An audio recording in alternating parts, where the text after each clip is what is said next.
With the game on the line, one shot, who would you rather have taking it, Iggy or Curry? Of everyone on Golden State, open shot, fate of the universe on the line, or the Martians have the death beam pointed at Earth, you better hit it. I want Iguodala. Why didn't he never bring up this in particular subject? When it comes down to guys winning MVP since 1990, it's only 3 guys that won the MVP that wasn't top 10 in scoring. Do you know who those 3 guys were? Who were they? Steve Nash, Jokic, and Dirk Nowitzki. Now, Dirk Nowitzki. what do those guys have in common? I'll let it sit there and marinate. You think about it. Now, here's the thing. Now, journalism is something that happens in most major things in the world. There's journalism about the news, there's journalism about sports, there's journalism and articles about mostly every single thing that happens that is mostly major on the earth. Now, when it comes to sports, journalism has become a very, very intricate thing that has its up and downs, but most recently during this time, especially during this sports time of views, it has been very, very bad recently. Now, there's a couple things I'm going to talk about this video, but the 2 clips that you have seen is one of the staples of this video because there is current states of the sports journalism and current states of sports media that I just don't like. For example, based on those 2 videos you have seen with Kendrick Perkins making it seem that the NBA MVP voting is racist, and also Max Kellerman giving an ill-informed take. That is one reason why I don't like some of the things sports journalism say. I'm gonna have some clips to really say my claim and to really make my claim known, but based on this video, there's going to be 3 main points I have and some points that is going to be reoccurring, but 3 main points I have when I'm talking about sports journalism. Also mentioned that Mazzulla was arrested twice at West Virginia, once in 2008 for underage drinking and aggravated assault. He pled guilty, paid a fine, and then again in 2009 for domestic battery after an incident at Morgantown Bar. The domestic battery case never went to trial. It was settled in August of 2009. He paid a $100 fine and court costs, plus had to do 40 hours of community service. Now, that was 13 years ago. He settled and paid both fines. So, Woj, why are the Celtics choosing him as their next head coach? Miller, his name did surface in court testimony involving a case where his former teammate and another man, they've been indicted for capital murder in the fatal shooting of 23-year-old Jamia Harris in January. The University of Alabama has described Miller as a cooperating witness. Now, here is one of my points that I'm going to make about sports journalism. One, I don't understand the point in downing another man and not giving the achievements he has. In the highest points in these people's careers, in Joe Mazzulla's coach's career and Brandon Miller's NBA career, as he got drafted and Joe Mazzulla became the head coach, Malika Andrews proceeds to read off things that happened in their past, specifically Joe Mazzulla, that happened a decade and even more ago. She was reading off things and reading off his whole criminal history, and there was no recent activity of that. There is nothing to suggest that he's still going to do those things as well. So why read it off? Also, the Brandon Miller thing was strange as well, because you're reading off another man's criminal history where the crime has already been dealt with already. There was already things about him not being able to enter the NBA draft and things about what happened with the crime itself. But the crime has been dealt with. That's been there and done now. We're focusing on basketball and basketball specifically. Now, the things that Malika has said, there's a couple things that she has said. This is just only 2 of the takes. She has made another take about Ime Udoka that I'm probably going to put here. Something that was clearly necessary in this situation. But the fact that it was able to go on all day, the fact that we are sitting here debating whether somebody else should have been suspended or not, we are not here, Stephen A., to further blame women. That is not why we are here.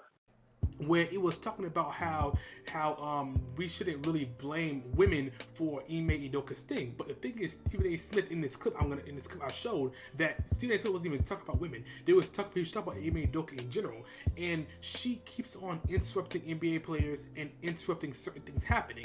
Now, the reason why I bring her up is because this is one of the reasons why sports media and sports journalism, people don't like it and people don't watch some of the shows that is coming up. Because ESPN had a couple of budget cuts, because as you know, Disney also owns ESPN. So they had a couple of budget cuts, and they cut a lot of ESPN analysts and a lot of people that people actually watch sometimes.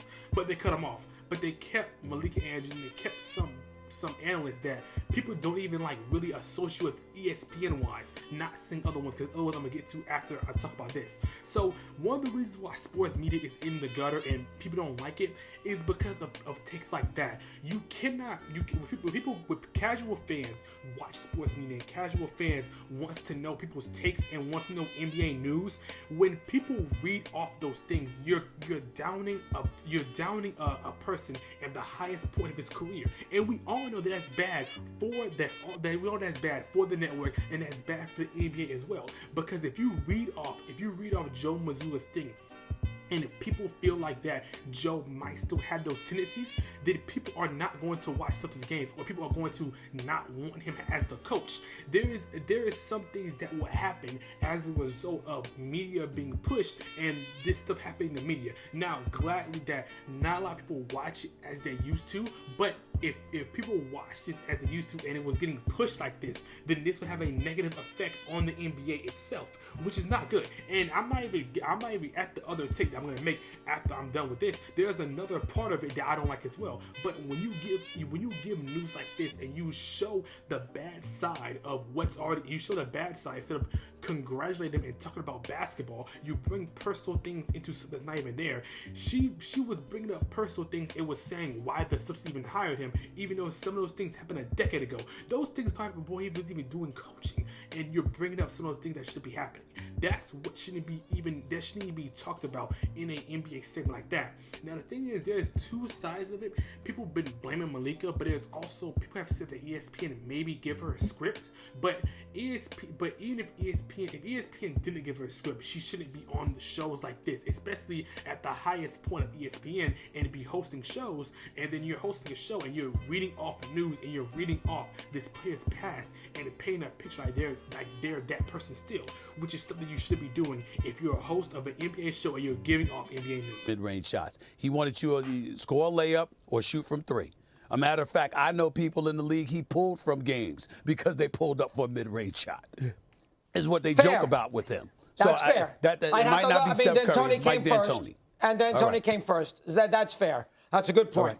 But the bottom line is everybody wants to be Curry, and that style of play only really is so good with him.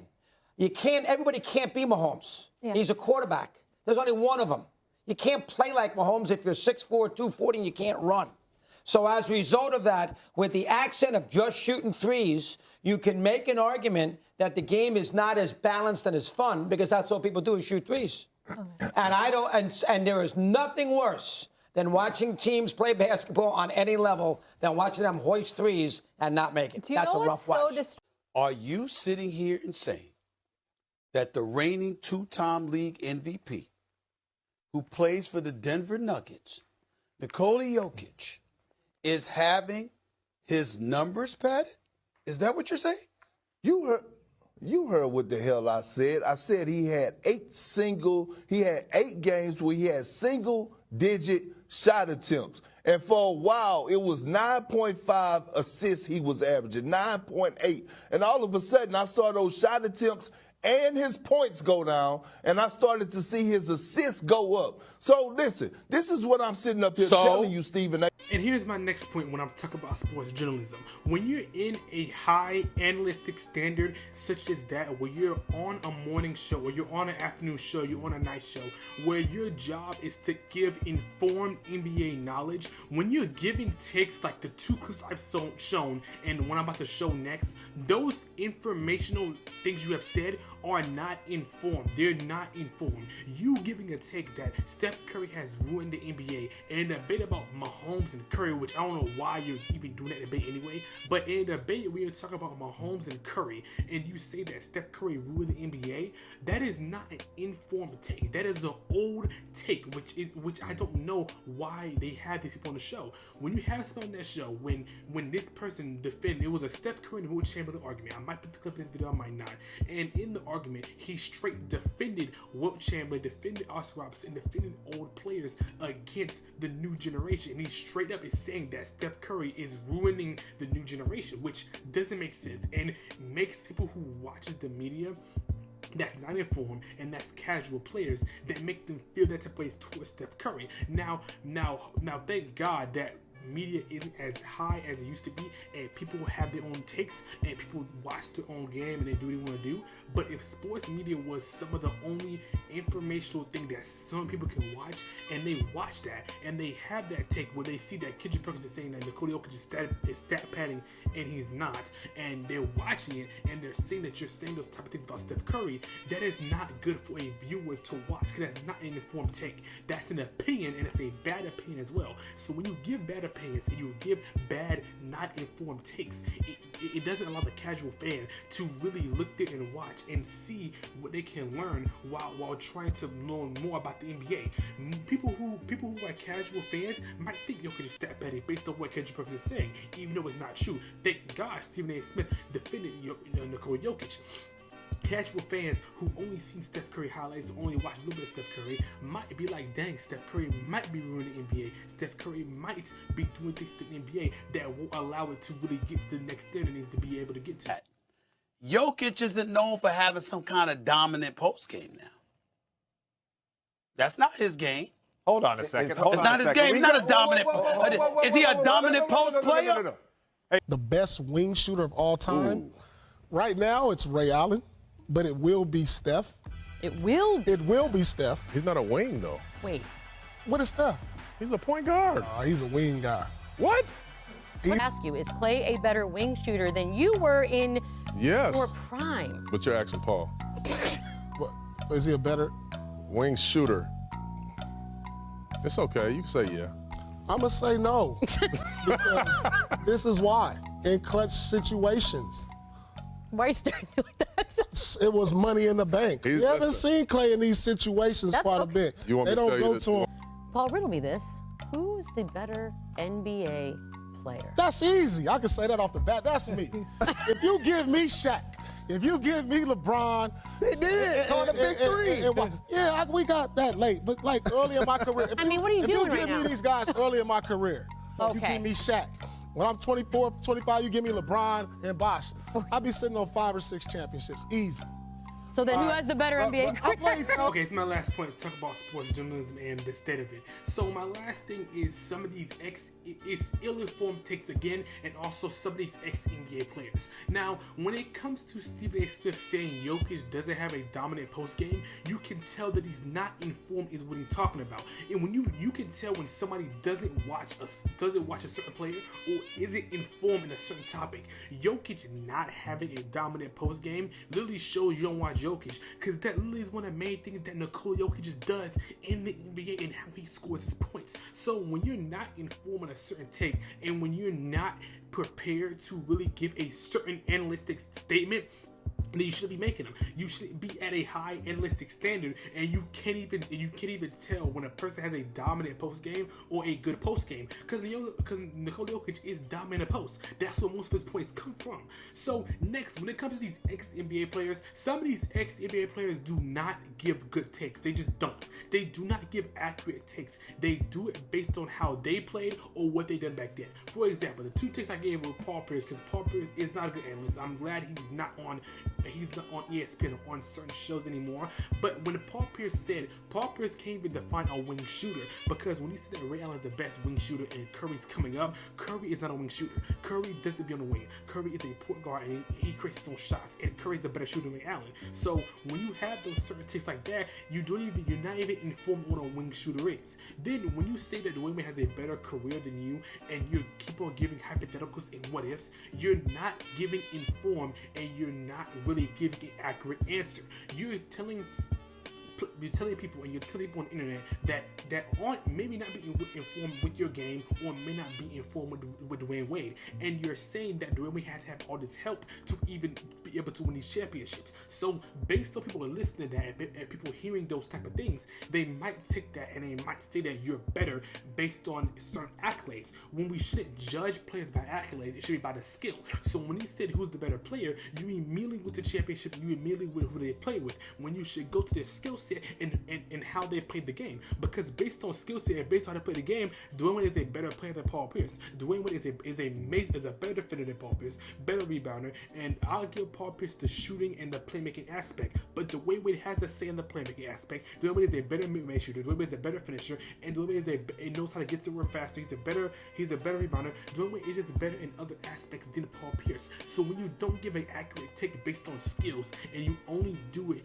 based on certain things, that's not an accurate take you should be able to give as an NBA analyst, as an NBA host. If you don't give accurate analytic takes based on skill set and only accolades, that's not going to really inform NBA casual viewers on how to view certain NBA standards, because there is certain takes, especially Mad Dog, where he looks at only the accolades, he looks at only the players. There was one take on First Take when they was arguing over Magic Johnson, Steph Curry, and they was trying to make Steph Curry at a top 10 standard, and they immediately went to rings. They said that Magic Johnson over Steph Curry because of rings, not looking at skill set, not looking at how they play the game, not looking at nails, but only the accolades that set them at a certain standard.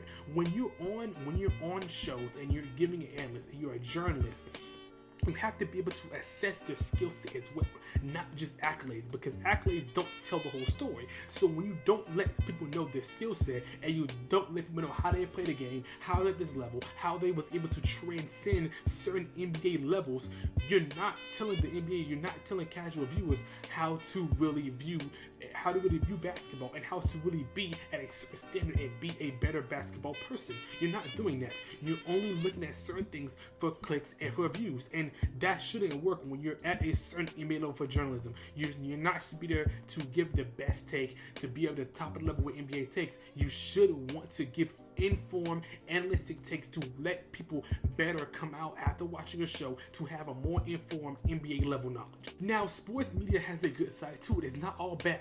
There are certain YouTube stars and YouTube channels that give very good informed takes and they know how to analyze the game. Legendary Winning, a very popular NBA YouTuber who gives a very good informed takes, analyzes the game, and shows you what to do. Player's Choice, a very good NBA podcast channel. Rusty Buckets, a very good NBA informed channel. MDJ, who I started watching, a very good informed NBA channel. There is very good Kenny Beecham, Kenny Farrell's channel is a very informed, analytic NBA channel. There are certain NBA channels, YouTube channels, that allow people to really get informed takes. And also there are certain ESPN analysts as well. JJ Redick is a very good ESPN analyst. He gives a very good insight on the game from an NBA perspective. Paul George is a very good NBA analyst as well. His podcast is amazing. Kevin Garnett is a very good NBA expert as well. There is good sides to certain ESPN and certain NBA standards, but these things that I've highlighted are more emphasized in ESPN and NBA content as well, because the NBA YouTubers and some NBA creators don't really get that much spotlight and get as much coverage as they should, because they actually give informed takes and they actually let people know how to watch basketball, what to do, how to assess it, and how to dissect certain NBA sectors, certain things in NBA. So that's how I feel about sports journalism. I feel like sports journalism is really on a downhill. It's been doing that for a long time now, and as somebody who wants to get into sports journalism and wants to be an analyst in the sports world, it's kind of sad to see that the NBA sports world isn't trying to be informed. They're more concerned about clicks and views.